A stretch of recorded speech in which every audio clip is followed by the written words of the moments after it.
last month dia pergi test dekat itu hospital. Doktor tanya, you ada makan vitamins tak? Then dia cakap tak ada. Kenapa you punya buah pinggang sudah bagus Dia sebelum tu dia sudah pergi stage 3. Then dia cakap sudah mau rosak. Sebelum dia ada makan Lifco, dia stop for a while sebab financial And then itu Lifco tak ada stop kan.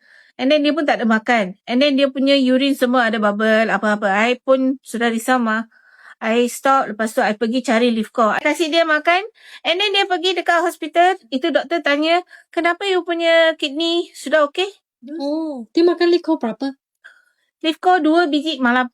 2 biji malam. Hari-hari makan. Dia makan berapa lama?